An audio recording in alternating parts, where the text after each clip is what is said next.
오늘 5월 첫 번째 주일입니다. 이곳에 모여서 함께하는 모든 성도님들 그리고 또 영상으로 예배하시는 성도님들을 주님의 이름으로 환영하고 좋으신 우리 주님께서 여러분 삶에 은총을 베풀어 주시기를 바랍니다.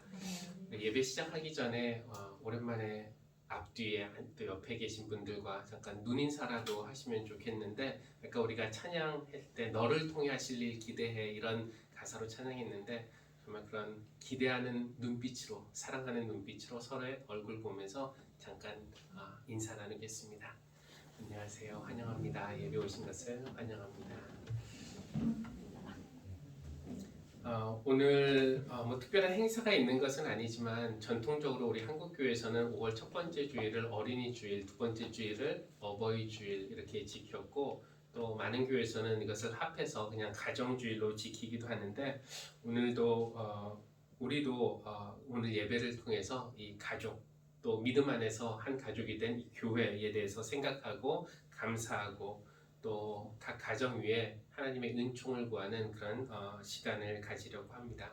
예전에도 한번 소개한 적이 있었는데, 그 나태주 시인의 풀꽃, 아마 여러분도 좀 들어보셨으리라 생각하는데 아주 그 아름다운 그런 말이 있어요. 그 시에서 풀꽃이라는 제목인데 자세히 보아야 예쁘다, 오래 보아야 사랑스럽다, 너도 그렇다, 이제 그런 내용인데요. 아주 세 행으로 된 짧은 시인데, 이 제목이 풀꽃이지만 사실 풀꽃을 보고 그렇게 얘기하는 것이라기보다는 아마 사람 이야기이지 않을까 싶습니다. 우리 모두 풀꽃 같은 그런 존재들이 모여서 가정도 이루고 또 교회도 이루는 그런 사람들인데, 서로를 바라볼 때 이런 마음으로 자세히 오래 사랑스럽고 예쁜 그런 눈으로 바라볼 수 있으면 좋겠습니다. 하나님이 우리를 바라보시는 그 눈빛도 이러지 않을까요? 사랑의 눈으로, 또 예쁜 눈으로 오래 자세히 바라보시면서 우리에게 사랑스럽다고 말씀해 주시는 그런 예배가 되면 좋겠습니다. 우리 자리에서 일어나서 사철의 봄바람 불어 입고 찬송가 559장 함께 찬양하겠습니다.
13장입니다.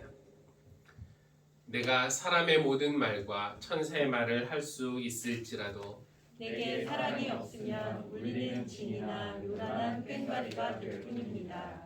내가 예언하는 능력을 가지고 있을지라도 또 모든 비밀과 모든 지식을 가지고 있을지라도 또 산을 옮길 만한 모든 믿음을 가지고 있을지라도 사랑이 없으면 아무것도 아닙니다.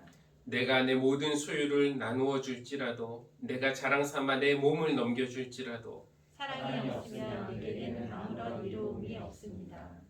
사랑은 오래 참고 친절합니다. 사랑은 시기하지 않으며 뽐내지 않으며 교만하지 않습니다. 사랑은 무례하지 않으며 자기의 이익을 구하지 않으며 성을 내지 않으며 원한을 품지 않습니다. 사랑은 불의를 기뻐하지 않으며 진리와 함께 기뻐합니다. 사랑은 모든 것을 덮어주며 모든 것을 믿으며 모든 것을 바라며 모든 것을 견딥니다. 사랑은 없어지지 않습니다. 그러나 예언도 사라지고 방언도 그치고 지식도 사라집니다. 다 함께. 그러므로 믿음, 소망, 사랑 이 세 가지는 항상 있을 것인데 그 가운데서 으뜸은 사랑입니다. 아멘.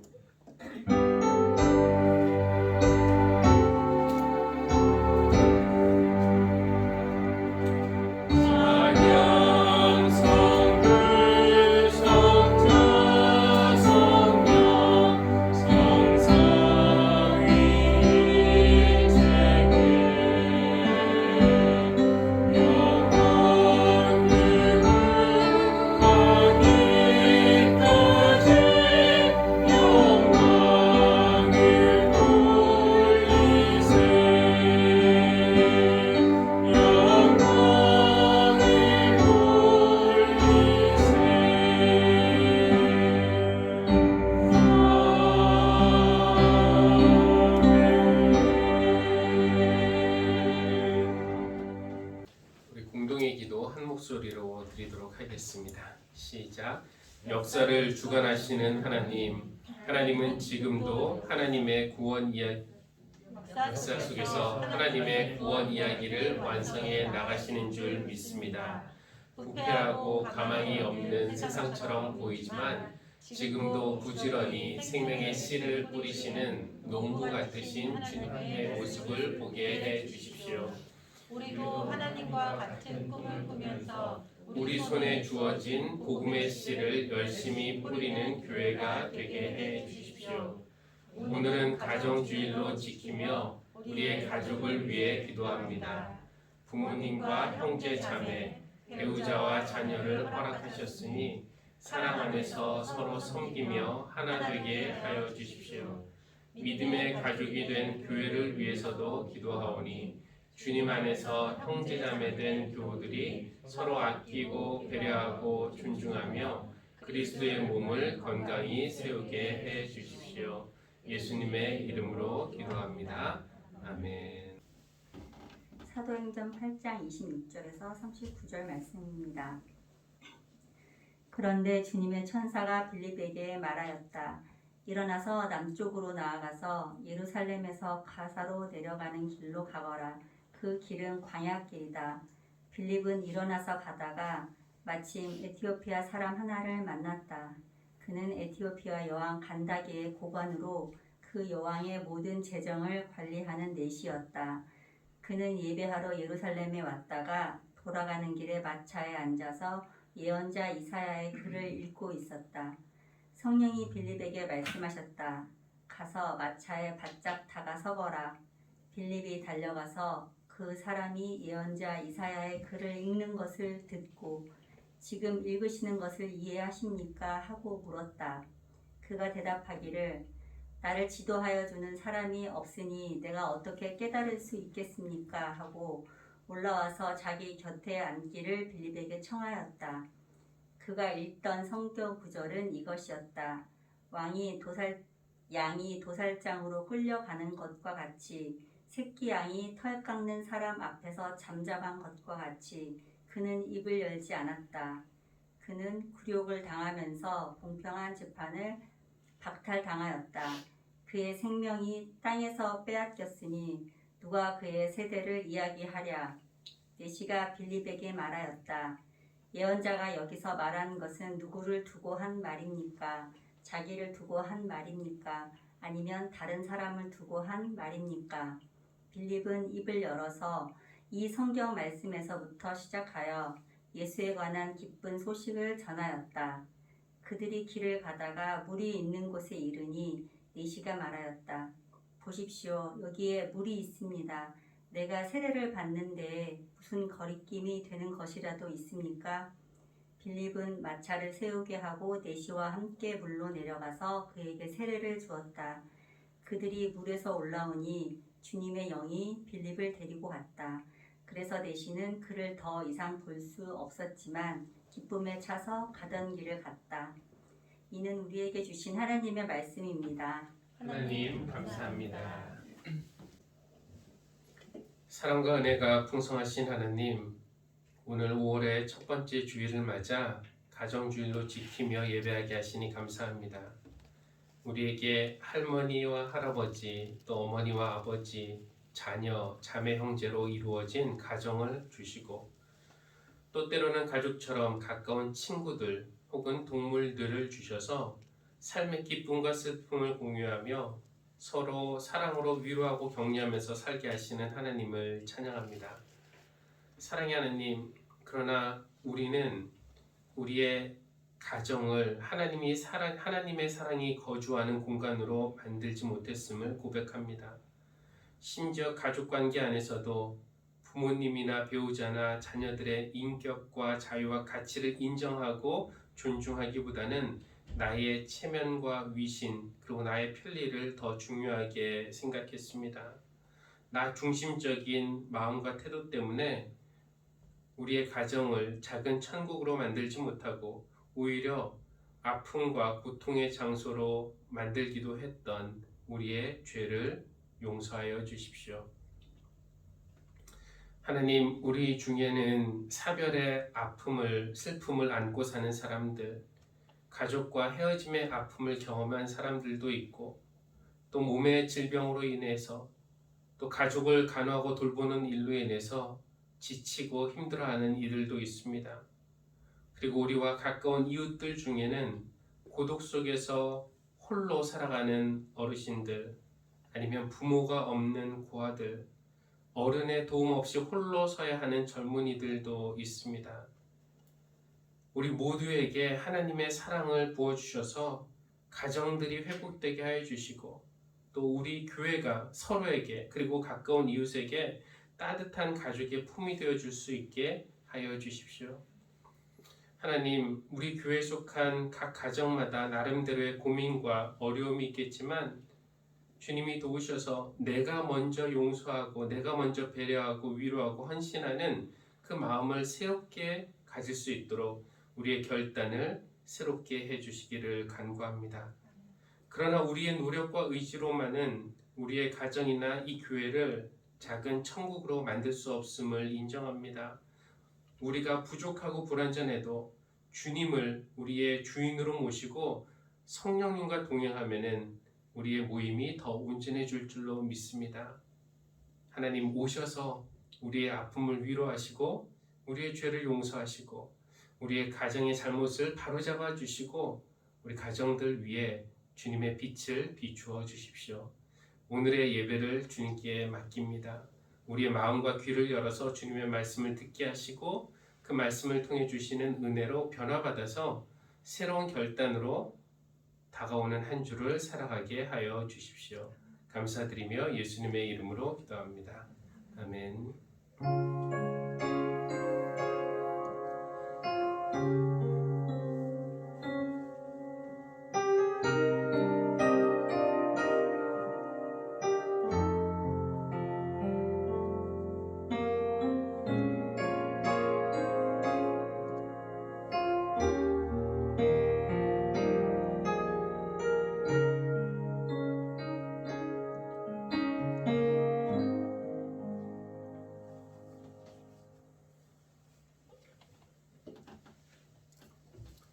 아까 예배의 부름 시간에도 시를 하나 인용을 했는데 지금 잠깐 다른 시를 하나 또 인용을 하려고 하는데 이 정현종 시인의 방문객이라는 그 시에 아주 인상적인 그런 내용이 있습니다. 한번 화면 보겠습니다.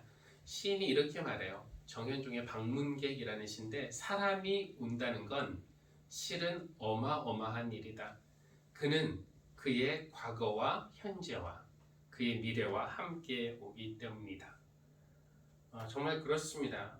우리가 어떤 한 사람을 만날 때 그 사람의 지금의 모습만을 만나는 것이 아니라 그가 쭉 살아왔던 과거를 만나게 되고 그리고 그의 현재를 공유하게 되고 또 때에 따라서는 그의 미래에 우리가 중요한 그런 부분이 되기도 합니다. 가사가 중에 그 유행가 가요 중에서는 우리 만남은 우연이 아니야 라는 그런 가사로 시작하는 노래도 있죠. 우리의 만남은 우연이 아니라면 무엇인가? 그 노래에 의하면 그것은 우리의 바람이었어 라고 말합니다. 정확한 표기로는 우리의 바람이었어 라고 해야 되지만 어쨌든 그 만남이 운명적인 그런 만남이었다는 것을 표현하고 싶은 것입니다. 우리가 그냥 지나가다 우연히 만난 그런 만남이 아니라 운명적으로 만날 수밖에 없었다는 것을 말하고 싶은 것이겠죠. 불교의 영향을 받은 우리나라에서는 사람이 옷깃만 스쳐도 인연이다라고 그렇게 말을 했습니다. 그러니까 인연이라는 것은 원인이 있기 때문에 그 원인이 있기 때문에 만났다는 것이죠.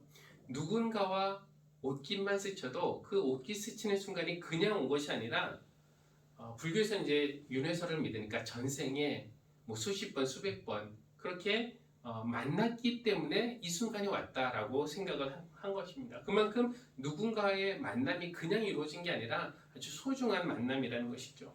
그런데 우리 하나님을 믿는 사람들은 만남을 소중하게 생각하기는 하지만 우연이나 운명이나 인연이나 이런 단어들보다는 이것이 하나님의 섭리 그리고 성령님의 인도하심 이런 단어를 사용해서 이 만남을 표현을 합니다. 성령님이 저를 이곳으로 인도하셨고 또 여러분도 이곳으로 인도하셨기 때문에 우리가 만나게 되었습니다. 주일에 이곳에서 늘 예배가 드려지기 때문에 우리가 이렇게 모이는 것이 뭐 별것 아닌 것처럼 여겨질 수도 있지만 우리가 이런 조합으로 만나서 지금 이 시간에 함께 예배를 드린다는 지금 이 시간이 과거에 있던 시간도 아니고 미래에 있을 시간도 아니고 딱 이 순간에 우리가 이런 조합으로 모여서 예배를 드린다는 것은 조금만 생각해 보면 매우 특별한 일이다라는 것을 알 수 있어요. 따지고 보면 우리는 매우 낮은 확률로 만난 사람들입니다. 먼저 제 경우를 말씀을 드리자면은 수십 년 전으로 거슬러 올라가서 뭐 인생의 처음부터 얘기할 수도 있지만 그러면 너무 길어지니까 원래 저는 목회자가 될 계획은 아니었어요. 제가 원래 세운 인생 계획대로 일이 진행이 되었다면은 저는 어디 사회복지 분야나 아니면 상담 분야에서 일을 하고 있을 겁니다. 그러니까 이 자리에 없었겠죠. 대학을 졸업 후에 사회복지 공부를 계속할지 아니면 신학을 공부할지 그 선택의 순간에 저는 신학교를 가기로 결심을 했습니다. 그러니까 우리가 이렇게 목회자와 교인으로 만날 가능성이 조금은 올라간 것이죠. 그리고 20년 전인데 신학교를 졸업할 때 계속 공부를 해서 박사과정을 밟을지 아니면 목회 현장에 가서 목사가 될지 고민을 했습니다. 그리고 이제 목사가 되기로 결정을 한 거죠. 그리고 약 10여 년 전에는 미국에서 계속 목회를 할지 아니면 우리나라로 돌아올지 선택을 해야 했고 그리고 우리나라에 돌아와서도 강원도에서 목회할 그런 기회가 있었는데 강원도로 갈지 아니면 서울에 있을지 이런 선택을 해야 했습니다. 그리고 약 2년 전에는 우리 가족이 루마니아에 계속 있을지 아니면 우리나라로 돌아올지 아니면 다른 곳으로 가야 할지 그것도 선택을 해야 했습니다. 물론 그 중간중간에도 수없이 많은 그런 선택의 순간들이 있었는데 그런 수많은 선택의 순간 중에서 제가 단 한 번의 다른 선택을 했었더라면은 아마 지금 이 자리에 없었을 것이고 여러분과 이렇게 목사와 교인으로 만나는 일도 없었을 것입니다. 그러니까 제가 지난 50년 제 과거를 걸어서 오늘 여기 이 자리에 이렇게 있다는 것은 매우 놀랄 만한 확률을 뚫고 이것이 생긴 일이다 라고 말할 수 있습니다. 이것은 단지 제 쪽의 이야기인데 여러분은 어떻습니까? 여러분도 오늘 이 순간에 이 자리에 오시기 전까지 각자 다 다른 삶의 길을 걸어서 지금 이 순간에 이르르셨습니다. 여러분도 지금까지 인생을 사시면서 수백 번 혹은 수천 번의 어떤 결정의 순간들, 뭐 사소한 결정도 있지만 아주 중대한 결정을 했던 그런 순간들도 있었는데 단 한 번의 다른 결정을 했다면은 그렇죠? 아마 지금 이 자리에 다른 사람과 와 있을 수도 있고 안 와 있을 수도 있고요. 뭐 여러 가지 가능성이 있습니다. 그러니 이렇게 두 사람의 삶이 교차할 확률도 매우 희박한데 세 사람, 네 사람 혹은 이렇게 20명 정도가 이런 조합으로 모여서 예배를 드린다는 것. 그리고 우리 약 50여 명이 하늘씨앗교회라는 이름으로 모여서 믿음의 한 식구가 된다는 것도 이건 보통 일이 아닌 겁니다. 그냥 아무나 50명 모이는 것, 이것은 쉬울 수 있지만 그 50명의 사람들이 바로 여러분 한 분 한 분 한 분이고 그리고 제가 이렇게 포함되어 있다는 것은 매우 기막힌 그런 확률이라고 할 수 있습니다. 우리는 참 어렵게, 그러니까 지난주에도 우리가 이런 조합으로 모인 건 아니고요. 다음 주에도 또 다르게 조합이 될 수도 있고요. 그리고 그때 우리가 각자 살아온 삶의 길이 또 다 다르기 때문에 다른 감정으로 다른 느낌으로 이 자리에 있을 수도 있는 겁니다. 참 어렵게 만난 사람들이기 때문에 이 순간이 더욱 귀중하고 특별하다고 말할 수 있습니다. 우리는 이런 소중하고 특별한 만남이 우연도 아니고 운명도 아니고 인연도 아니라 바로 하나님의 섭리이며 성령님의 인도하심이라고 믿는 것입니다. 오늘 사도행전 그 8장 말씀을 읽었는데요. 이 본문을 보면은 우리의 만남과 헤어짐 그리고 그 사이에 있었던 일을 주관하시는 분이 누군지를 알 수가 있습니다. 화면을 보겠는데요. 8장 26절에 보니까 그런데 주님의 천사가 빌립에게 말하였다. 일어나서 남쪽으로 나아가서 예루살렘에서 가사로 내려가는 길로 가거라. 그 길은 광야 길이다. 또 29절도 한번 보면은요. 성령이 빌립에게 말씀하셨다. 아까 주님의 천사가 빌립에게 말했고 또 마찬가지죠. 성령이 빌립에게 말씀하셨다. 가서 마차에 바짝 다가서거라. 그러니까 빌립을 가사로 내려가는 광야길로 인도하시는 분도 또 빌립이 그 에티오피아 내시가 타고 있는 마차에 가까이 가도록 인도하신 분도 성령님이었다는 것을 우리가 알 수 있습니다. 빌립과 에티오피아 내시가 만났는데 그들의 만남을 주도하신 분이 바로 성령님이었다는 것이죠. 헤어짐도 마찬가지인데요. 39절 화면을 한번 보면은요. 39절 보겠습니다. 그들이 물에서 올라오니 주님의 영이, 이번에도 주님의 영이 등장합니다. 주님의 영이 빌립을 데리고 갔다. 그래서 내시는 그를 더 이상 볼 수 없었지만 기쁨에 차서 가던 길을 갔다. 이것은 헤어졌다는 이야기인데 그 헤어짐을 인도하신 분도 바로 주님의 영, 성령님이었다는 것입니다. 이렇게 우리의 만남, 우리의 헤어짐, 그리고 그 사이를 인도하시는 분이 바로 성령님이라는 것을 알 수 있어요. 사실 따지고 보면은 성령님의 인도하심이 없었다면은 빌립과 에티오피아 내시가 이 두 인물이 서로를 만날 그들의 삶이 이렇게 교차할 확률이 매우 희박했습니다. 두 사람이 지금 이 광야에서 만나기 전까지 그들이 각각 어떤 길을 걸어왔는지 잠깐 살펴보도록 하면은요. 이 빌립은 초대 예루살렘 교회의 집사 중에 한 명이었습니다.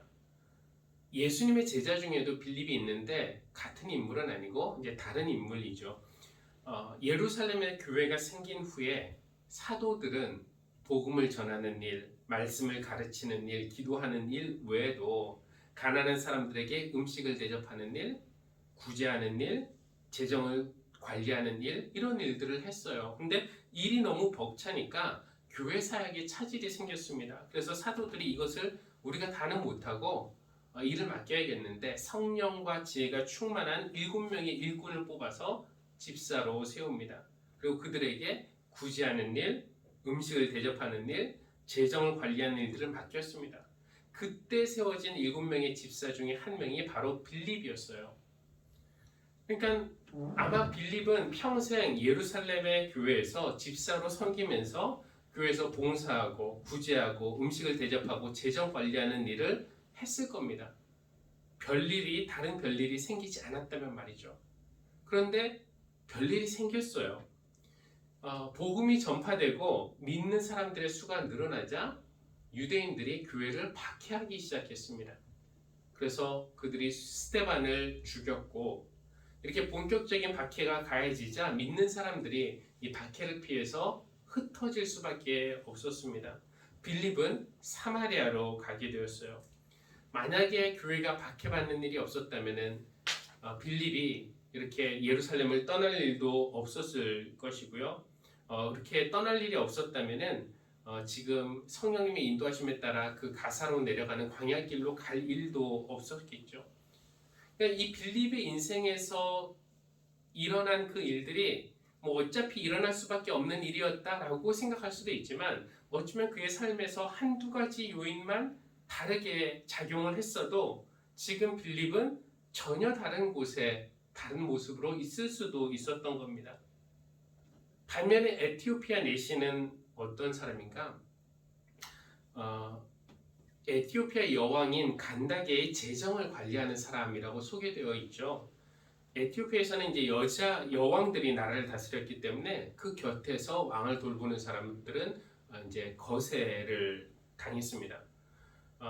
근데 이 에티오피아가 예루살렘에서 멀리 떨어져 있던 나라, 그 당시의 느낌으로는 세상 끝에 있는 그런 나라였다는 점이나, 아니면 에티오피아 사람이 이방인이었다는 점, 유대인들이 이방인들 잘 상종하지 않잖아요. 게다가 그가 내시였다는 것, 거세당한 사람이었다는 것을 생각해 보면은 빌립이 그 사람을 만날 확률도 매우 작았습니다.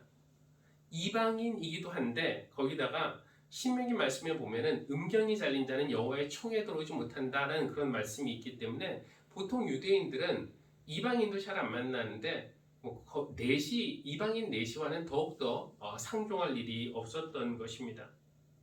이 빌립과 에티오피아 내시가 만났는데, 그들이 만날 확률을 만약에 오늘날의 사건으로 비유를 해본다면은, 제가 이렇게 고속도로를 운전하고 가다가 주한 루마니아 대사를 만나게 되는 그런 확률과 아마 비슷하겠죠.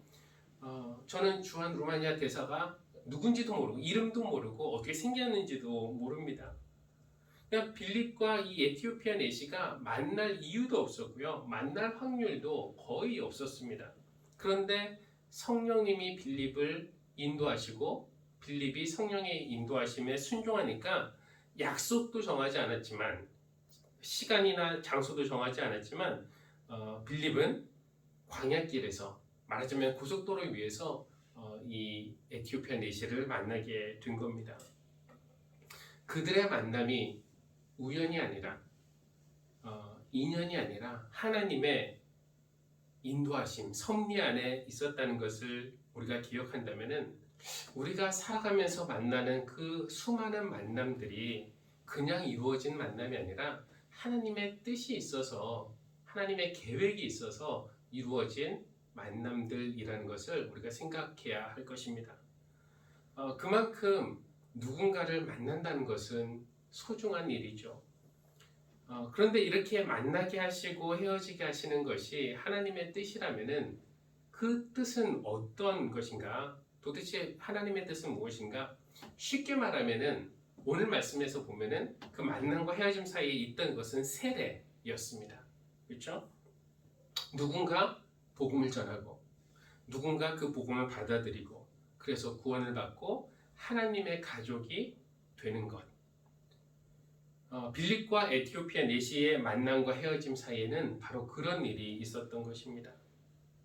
가사로 내려가는 그 광야길에서 빌립은 가다 보니까 어떤 마차를 발견했는데 성령님이 그 마차 가까이에 가라고 하셨죠. 가서 보니까 그 마차에 에티오피아 내시가 그냥 타고 있는 게 아니라 책을 읽고 있어요. 이 이사야의 글을 읽고 있었습니다. 그러니까 어떻게 그 외국인이 히브리어로 돼 있을 법한 성경책, 유대인의 성경책을 읽고 있는가? 이 당시만 해도 이제 늘 말씀드렸던 그리스어로 번역된 70인역이 있었을 것이고, 아마 그리스어로 된 그런 이사야를 보고 있었을 것입니다. 근데 화면을 보면은 무슨 내용을 읽고 있었는가? 다음 페이지 한번 보여주십시오. 그가 읽던 성경 구절은 이것이었다 하면서 다운표에 나오죠. 양이 도살장으로 끌려가는 것과 같이 새끼 양이 털 깎는 사람 앞에서 잠잠한 것과 같이 그는 입을 열지 않았다. 그가 도대체 누군가? 이 말씀을 읽기는 했지만 이해할 수가 없었어요. 그래서 빌립을 보자 그가 읽고 있는 것을 이해하십니까? 그러니까 가르쳐주는 사람이 없는데 어떻게 제가 이해할 수 있습니까? 하면서 여기서 말하는 그가 도대체 누구입니까? 라고 묻는 거죠.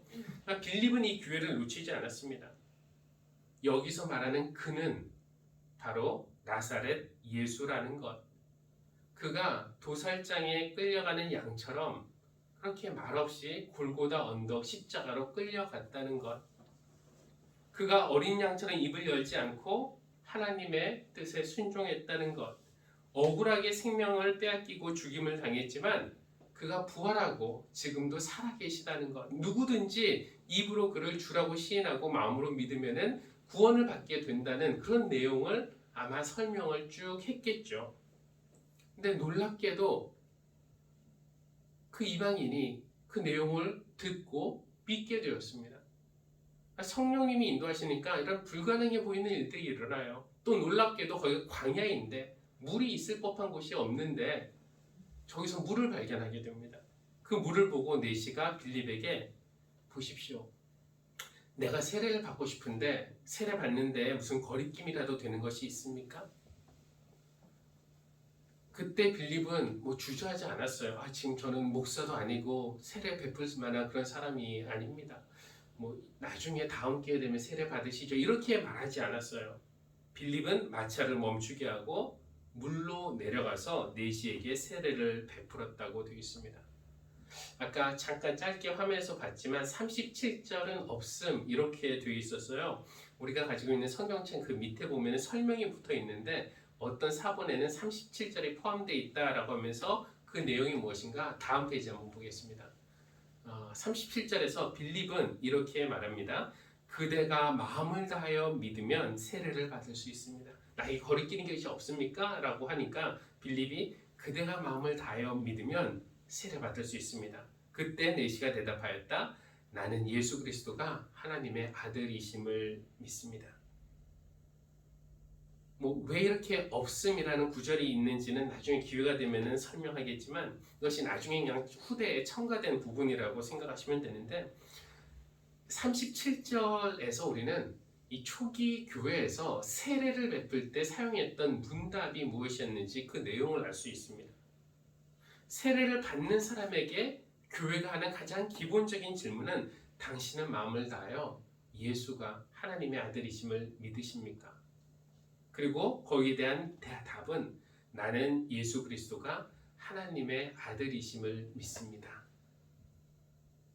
여러분 예수님을 잘 몰랐던 사람 이디오피아 내시처럼 아니면은 또 예수님에 대해서 전혀 무관심했던 사람 아니면 심지어 적대심을 가지고 있던 사람이 당신이 온 마음으로 예수님이 하나님의 아들이심을 믿습니까? 라는 질문에 예, 제가 마음을 다해 그가 하나님의 아들이심을 믿습니다 라고 고백한다면 그것처럼 귀하고 아름다운 일이 어디에 있겠습니까? 그런 고백의 순간이 중요한 이유는 바로 이런 고백을 진심으로 할 때 그 사람의 목숨이 사망에서 생명으로 옮겨지기 때문에 그렇습니다. 만약에 이런 일들이 우리의 만남을 통해서 이루어진다면 우리는 정말로 복받은 사람들이라고 할 수 있을 것입니다. 교회 안에서 우리의 만남, 그리고 여러분이 교회 밖에서 만나는 사람들, 이런 모든 만남은 우연도, 운명도, 바람도 아니라 하나님의 뜻 가운데서 이루어진 그런 일이라는 것을 기억하십시오. 만나는 일이 있으면 헤어지는 일도 있겠죠.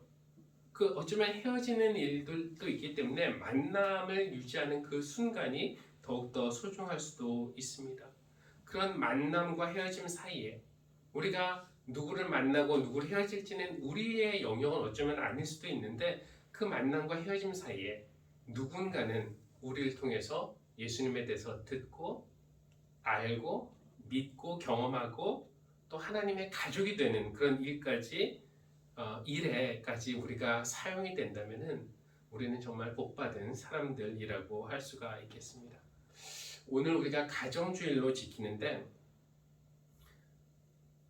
부모와 자녀의 관계이든지 이것은 하늘이 맺어준 관계이고요. 부부의 관계, 이것은 사람들이 맺은 관계이기도 한데, 그리고 형제자매 관계, 우리가 는 어떤 식으로든 다른 사람과 이런 가족의 이름으로 연결되어 있습니다.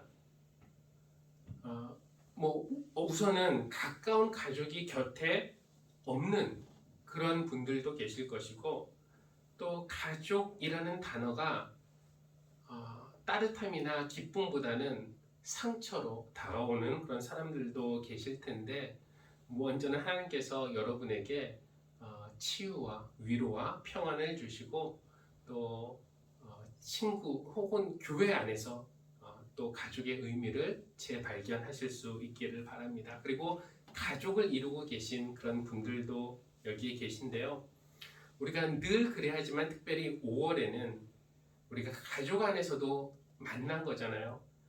부부로 만난 것, 또 부모와 자녀로 만난 것, 형제와 자매로 만난 것, 이런 만남을 하나님의 은혜, 선물로 여기시고 소중히 여기시면서 또 여러분의 가정이 하나님의 사랑 안에서 더욱 건강하게 또 새롭게 세워질 수 있기를 간절히 바랍니다.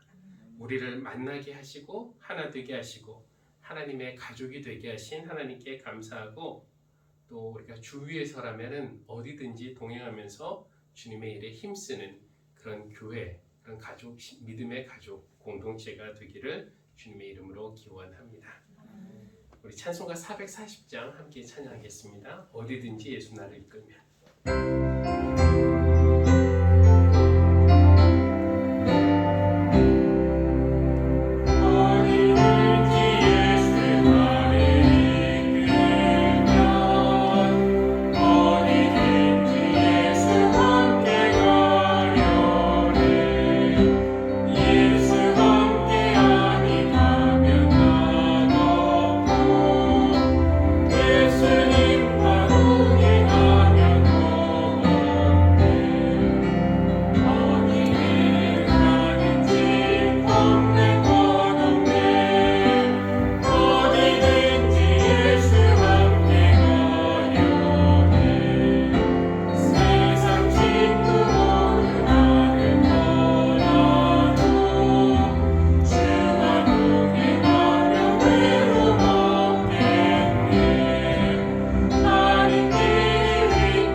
확률을 뚫고 만나서 가정을 이루었고 또 이렇게 만나서 하늘씨앗 교회를 이루고 함께 모여 사랑 안에서 예배하고 교제하며 복음을 전하는 교회가 되게 하시니 감사합니다.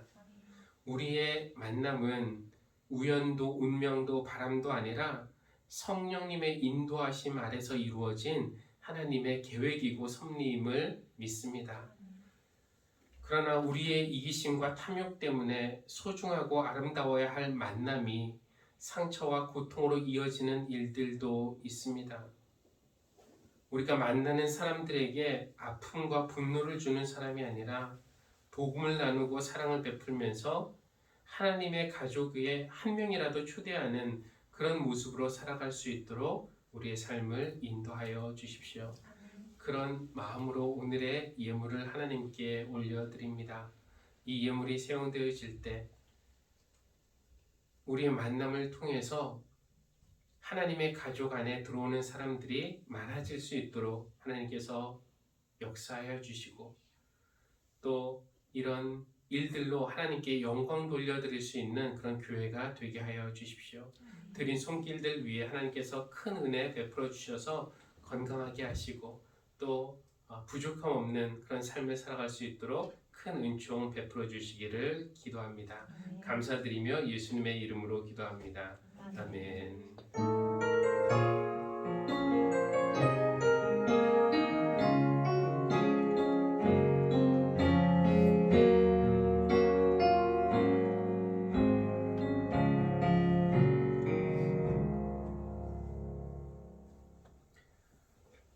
교회 소식 알려드립니다. 오늘 함께 하신 모든 성도님들에게 하나님의 은혜가 임하기를 바라고요. 예배 시작 한 10분 전 정도부터는 이 예배실과 로비를 좀 우리가 조용한 그런 찬양과 또 기도의 공간으로 사용할 수 있도록 혹시 뭐 친교하거나 대화하거나 이럴 필요 있으신 분들은 다목적실을 사용해 주시기를 바라겠습니다.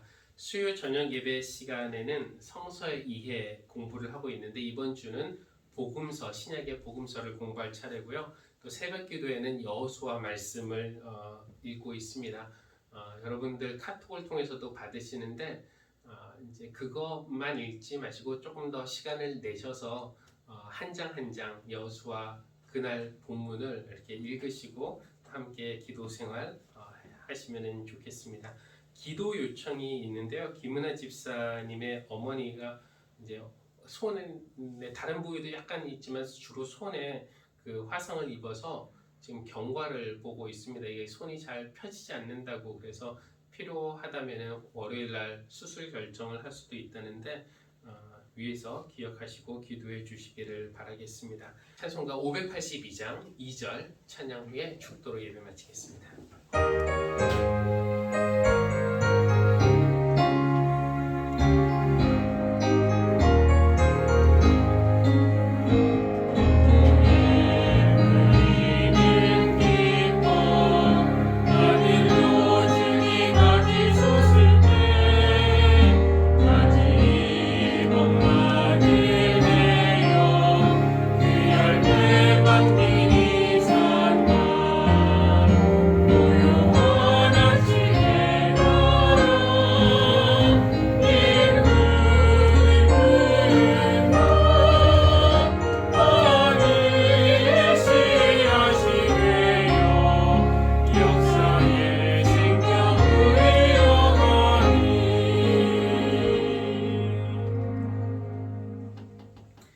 이제는 우리가 가정에서 또 교회에서 한 몸을 이룰 수 있도록 자기 몸을 내어주신 예수 그리스도의 은혜와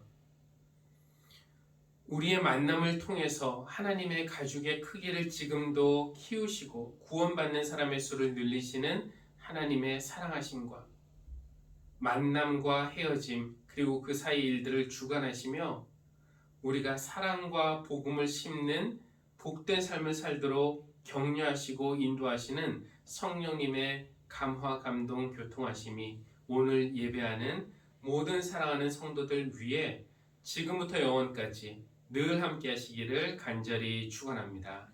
아멘.